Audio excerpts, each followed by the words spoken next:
All right, bring them on in. What's up, Mike? Hey! Long time no see. I haven't seen you guys since Jersey. What's going on? I know. Hey, and hello to everyone, and to everyone, we are sorry that we missed the last episode. Like, seriously. See, Horribly nobody sorry. nobody would even probably remembered that if you wouldn't have said anything. Yeah, but that's super classy. That's super classy. It's super classy that he brought it up because he's a professional, and it wasn't his fault, and it actually wasn't anybody's fault, and that's cool, man. That's super cool. Absolutely. That had been somebody's fault. Miss Lisa, thank you so much for bringing us the assorted snacks and alcohol to New Jersey that you brought up. Thank you so much. Lisa, you brought him snacks and alcohol? That's right. Yep. She brought us. That's right. B&B. Yep. I brought something different for Vic. Yeah, but that's Lisa. right. You support your bands, man. They're on the road. They're out there working hard, barely sleeping, day in, day out, traveling and whatnot. They're hungry. They're thirsty, and they probably aren't sleeping that well. So if you got to help them out, get to bed. That's okay. Dude, I didn't need another reason to love her. So you gentlemen keep going. Anyway, we wanted to have you guys on, talk about what's the year for 2021, what's been going on, how was the tour, talk about the tour a little bit, also talk about the Christmas single, Nothing for Christmas. Holy cow, wasn't expecting that. That came out of left field. You talk about that. Also, you joined Mascot Records. So I don't know which one of you wants to start. Vic, Mike, let's talk about the tour. How'd it go? Ahead, Vic. Sure. So, yeah, we had a lot of fun on the tour. We were out with Ron Killicoy. We really enjoyed the tour. I would have liked to seen like more, maybe a few more people at our weekday shows, but it's still COVID going on. There's still a lot of stuff happening. So it is what it is. But other than it was a really fun tour. We made new friends. It was, we hadn't been out playing since the pandemic really. So it was really awesome just to get out, do that, hit the road. We didn't know what to expect, but it turned out to be a pretty good trip. Okay, it started off a little bit rocky though, Mike. It did, yes. 3 hours before we were set to leave, our driver ghosted us. So the 40-foot RV that we were going to take out on tour, we had to go to Plan B very quickly. First, so we missed the first day of the first show of the tour, and we ended up having to drive in 2 vehicles, rent a U-Haul trailer, and carry everything and sleep in hotels every night, which we were not expecting. Literally, that was the day before the tour started. So. Yeah, and that's an added expense that a lot of bands just simply can't afford. That's a lot. What about the deal with Mascot Records? Can we talk about that for a minute? When did you guys get signed? July Okay. this year. July 4th, actually. Yeah, I think it was. So you're not West America. Yeah. They celebrate their not independence. So Yeah, that's correct.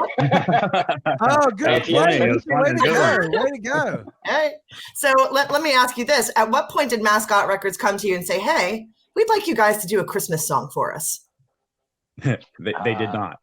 Well, no, they did. Well, they kind of like October. They came around and said, "Hey, we do a Christmas album every year. Would you guys like to be involved?"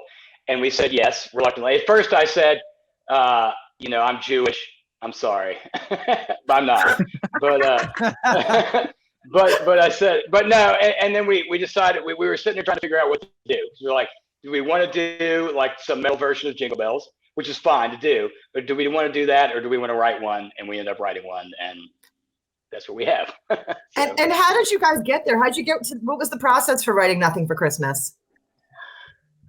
Well, honestly, it was like it took me about 20 minutes. I just sat down on my stairs and kind of wrote it in like 20 minutes and sent it to Mike, and Mike was like, "Yeah, that's awesome, dude. Let's just roll with it." And so we did. Oh my gosh. Okay. And am I correct? It's the first song Mascot put out. What is it? A little, I don't want to say a record because I'm not really sure that you can you buy it? You can buy it. It's on all platforms. It's on Spotify. It's on all the stuff that we're on. Okay. So you can buy it. Yes. Which volume is it? I know they've done a couple volumes of Christmas Rocks. Is it volume 2 that it's on? I believe this is 3, if I'm not mistaken. I think it's either 2 or 3. I think 3. And aren't you the first ones? Aren't you the first song? I have no idea because I don't have the album. I didn't buy the album. No, I think that's true. Yes, that's And correct. you're the only band that didn't do a cover. That did an original? I think that's true. Yeah. I can't say for sure because I don't know that answer. Okay. I was trying to get. I really think Lisa with was Mariah Carey. informing you, That's not all. really asking you. Yeah. I was what? I said I think you were informing them that they were the only original. Oh, okay. Well, thank Who's you. to inform you? I'm gonna back up. So Okay, how's the album? sometime. Is it good? What's Yeah. Have that? you listened to the whole album? No, I've only listened to your song. Why would I? Well, I will Hey, come on say now. this. I will say this off of the first couple volumes, and your song is I love it. But off the first couple volumes, like 10 Years did one, Otherwise has done one. I think that's on this one, and I've listened to a few of those as I was getting things ready, and we were putting some Christmas music onto the radio station. So Mascot Records has done a really good job with the Christmas Rocks volumes. There's some really good stuff there, and some bands have done some really good jobs. But yeah, to be an original song, which Christmas songs are tough to do a new original one that could possibly catch on. You guys did a really good job. It's a really, really, really good song. Well, It's thank a you. beautiful song, I think. Thank you. As a And matter of let me fact- give props to our man Chris Dawson for coming in with like the saxophone and some of the other accoutrement on that song. He did a great job as Absolutely. well. How badass is he, Vic? Please tell us the truth now. Don't lie. How badass is he? He's amazing. That whole team. He's an amazing producer. We also work with another guy, the other guitarist from Seasons After, Jimmy Beatty as well. They kind of work as a team now and then. Sometimes it's just Dawson and us. Sometimes Jimmy comes in, but they're both extremely creative, just really hardworking guys, and we appreciate everything they've kind of done to make our sound what it is. I don't want to interrupt, but I do want to ask one question. And I might have asked this question last time you gentlemen were on the show, but I feel like it's important for our audience. And I want to drive this message home because Kevin and I go to a lot of live shows. Lisa probably goes to 10 times more than that. But we hear artists all the time talk about this. We're playing shows, we're doing this, and we're trying to get signed. We're talking to so-and-so. They're going to sign us, blah, blah, sign us. And I'm like, I sit back, I bite my lip. I'm going, I don't think you understand the game. And y'all mentioned this earlier. You just recently signed to a record label, but can you elaborate on how it is now in 2021 currently, what you should do? Because I hope to God we have new and up and coming artists, bands, blah, blah, blah, that are listening to this, that y'all can like tell them, is it like 1988 or 1983 when it's Motley Crue? And no, wait. Let me finish. You just snort coke. Right? You play the troubadour, all the titties are in your face, and then the record label guy shows up and he's like, here's the, and you just, you sign it, and $40 million shows up in your account. And it's That's exactly what happened. That's it? Is that what happened to you guys? Yeah, that's exactly what happened. Yeah. It was actually 38 million, but it was close. Inflation, it's different now. But can you walk us through that thing? Because they don't understand, like, you guys kept it in-house for so long, which is what I think directly to the camera. You have to keep it that way, right? And it sucks. Everybody hates social media, but don't you have to utilize those tools? Am I wrong? No, you're not wrong. I'll start with this, and Vic, you intervene at any point. Social media is everything now. There's no record stores. Everything is streamed now. So what has become the Sam Goody or the other, whatever those big record stores were, is now iTunes or whatever. And that sucks. Nobody likes that. I get it. If you're there's nothing we can do about it. It does suck. It will never be what it was in the 80s or the 90s with titties in your face and somebody hearing how badass your live show is, so they're going to go watch you and sign you. Actually, somebody from the industry did tell me this exactly what he said. He said, nowadays you have to make it yourself to make it. In other words, you have to make an imprint yourself, either by selling out mega shows or getting on Billboard charts yourself or getting on the radio yourself and people digging it. You have to do that yourself. Or get the online following. or again, get the online following. That is absolutely correct. If you and can, that if you can, sucks. it does, but it's is it relative to 83? You had to be a badass band that could bring in 500 people at every show you played. And now that's not necessarily what it is. It's the streaming is everything. You know what the difference was back then? The difference was back then is that you had to get on MTV, right? So if you were a 70s band and they're like, no, you just got to bang out the clubs. But now the 80s bands are like, no, you got to get on MTV. Y'all are sellouts now. Well, guess what? Facebook and Instagram and TikTok, especially, that's the new version of MTV, right? Absolutely, 100%. Yeah, Everything it's just you hit the nail on the head. Like there's a platform for every generation almost in the past 30, 40 years. But what I think is really interesting about today's time is there's been no better time for the music consumer than today. You could pay $10 a month and have access to all the world's music on Spotify or some platform like that, like no other time in human history to have that much consumption of music for that little price. Now, so Vic, you're an artist. You're an artist. Okay, I'm in now. I'm hooked. Why would you say I'm not saying it's good for the artist, but I am saying it's good for the consumer. Yeah. Well, okay, but I think it's both. So that's I wasn't picking on you. Like I think it's both. Oh no. I think it's good for the consumer, and it sucks for the artist in a sense, but you get more reach, but you just have to figure out how to monetize, which is why you see bands like Deftones making beer, Slipknot's making liquor. Okay, if you can captivate an audience, they're willing to buy whatever from you, even if it's not the music. They just want to be associated with you and your brand. No different than buying a hoodie. Absolutely. Correct. Absolutely. That's and I'm not really putting a positive or negative to the idea for the artist. It could be better for most artists. You have more chance. Before, if you go back to the 80s, I mean, you had the complete good old boys club. Like you had to be a part of the establishment or you weren't getting in. Now there are options, so there's, I think it's widened the playing field, which is also lowered in some cases how big a star someone can be because people have more access to music. So they have more time that's being taken up that they're engaging with more people. Yeah. That's my sense. That's really true. There are no more iconic bands out there after the ones that are, there's 4 or 5 left out there. And once they go, I don't think there ever will be iconic rock bands anymore. Well, it's called democratization.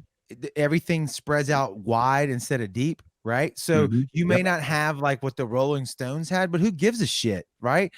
You don't need the numbers. You have fans that love your music, so who cares? Second. Yeah, and I agree. This is true. Yep. I'm sorry. I'm on my pedestal here. Lisa, take back over. I'm going to say that again. I'm sorry. It's okay. I'm sorry. It's okay. I agree with your pedestal. Yeah. I just wanted to ask a little bit about your time with Chris Dawson. You guys are going to have an album coming out soon. What were you guys doing in the studio? What can your fans expect to hear from you? Is it going to be very similar to what we've already heard so far? Or are you guys playing with something new? Tell us about it.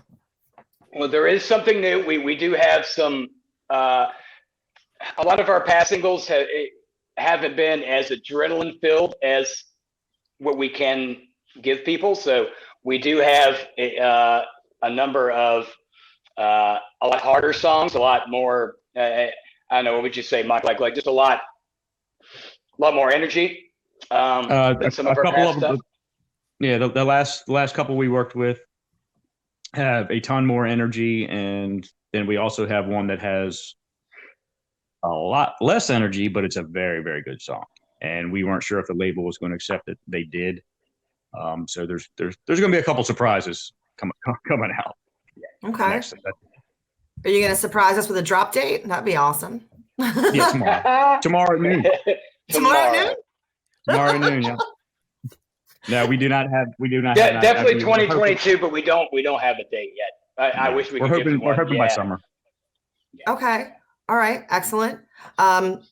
What else can fans expect from you guys? Have you guys got any tours that are lined up? Are you going places? Are you possibly going across the Atlantic Ocean? Are you possibly going to go north into Canada? Don't go to Matt. Don't go to Matt. I think we're going to go wherever they tell us to go.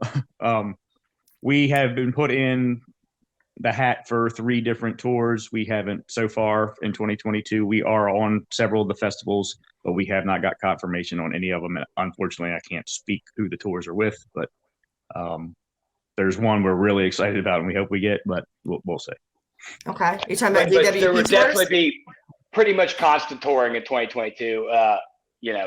We'll have a spring section, summer section with festivals, and then definitely a fall to winter section of touring. Okay. Are you talking about the Jenny Wimmer Presents tours? We'll be doing some of those. Yes, we'll be on many of those. Yeah. Okay. I forgot which one, deep, but dude, she doesn't take. She's no bullshit. She's not gonna let y'all skate around. If she knows, No. she's saying it, dude. Yeah. I got to love plan. it. I I got love to plan my calendar. Okay. These are critical times. I need to know. I wish I could remember spots I which need- ones were on. I don't remember Yeah. which ones were on. I need do to know what this. these are. Yeah. We're on like Rebel Rock and Blue Ridge Rock Fest and a couple We're of definitely on Blue Ridge Fest. Rock Fest. I know that. Yeah. I know we're on Blue Rock Ridge. Fest, Wisconsin as well, and Rebel and a few others. Yeah. There's been a bunch. So Okay, awesome. So anyone who's in this area, in the Virginia area, Blue Ridge Rocks Festival, you heard it here first. Make sure you get your tickets. What else is going to be coming up? Hey, let me ask you this. What was the worst part of the tour? Well, everybody got sick. oh yeah, 2 weeks. Yeah.